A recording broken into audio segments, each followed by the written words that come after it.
నమస్తే సార్. నమస్తే అండి. మీ పేరు సార్? పవన్. ఏం చేస్తుంటారు సార్? నేను సాఫ్ట్వేర్ జాబ్ చేస్తాను. రేవంత్ రెడ్డి గారి పాలనపై మీ అభిప్రాయం ఏంటి సార్?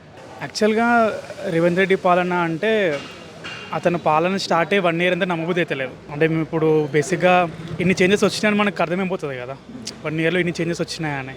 అంటే ఏం చేంజెస్ రాలేదు అంటే ఆల్మోస్ట్ మనకు అంత టైం ఫాస్ట్గా గడిచిపోయినట్టు. సో లిటరల్గా 1 ఇయర్ అయిందంటే అసలు గవర్నమెంట్ వచ్చి 1 ఇయర్ అయిందా అని ఒక షాక్లో ఉన్నాం బేసిక్గా. ఇంకా ఐటీ అంటారా, ఐటీ కేటీఆర్ ఉన్నప్పుడే తెలిసిపోతుంది బేసిక్గా ఐటీ అంటేనే కేటీఆర్. నాకు ఇంతవరకు కాంగ్రెస్లో ఐటీ ముఖ్యమంత్రి కూడా నాకు పేరు తెలియదు, అట్లుందన్నమాట పరిస్థితి. ఈ ఐటీ హబ్ కానీ ఇదంతా ఎక్కువ డెవలప్ చేసింది కేటీఆర్ గారి పేరు చెప్తారు. జనరల్గా కేటీఆర్, ఎందుకంటే ఐటీ హబ్స్కి నేను చాలా వెళ్ళినా బేసిక్గా.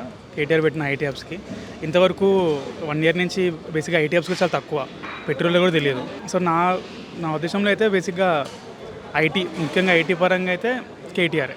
గతంలో చూసుకుంటే కేసీఆర్ గారి పాలనపై మీ అభిప్రాయం ఏంటి సార్? కేసీఆర్ బేసిక్గా మేబీ ఎక్కువ ఓట్లు హైదరాబాద్ నుంచి పడ్డాయి అంటే విత్ ఇన్ హైదరాబాద్ ఎక్కువ డెవలప్ అయ్యి ఉండొచ్చు. ఇప్పుడు అరౌండ్ రంగారెడ్డి కానీ కరీంనగర్ కానీ ఈ డిస్ట్రిక్ట్స్లో ఎక్కువ కాంగ్రెస్ వచ్చిందంటే మేబీ వాళ్ళకి ఏమనిపించి వాళ్ళు ఎందుకు ఓటేసారో తెలియదు. హైదరాబాద్లో డెవలప్ అయింది కాబట్టి హైదరాబాద్లో ఓటేసారు, గెలిపించారు. సో ఎక్కువ సీట్లు హైదరాబాద్లోనే వచ్చినాయి కదా. సో మేబీ అది డెవలప్ కాలేదేమో అక్కడ సైడ్, ఇక్కడ డెవలప్ అయ్యింది.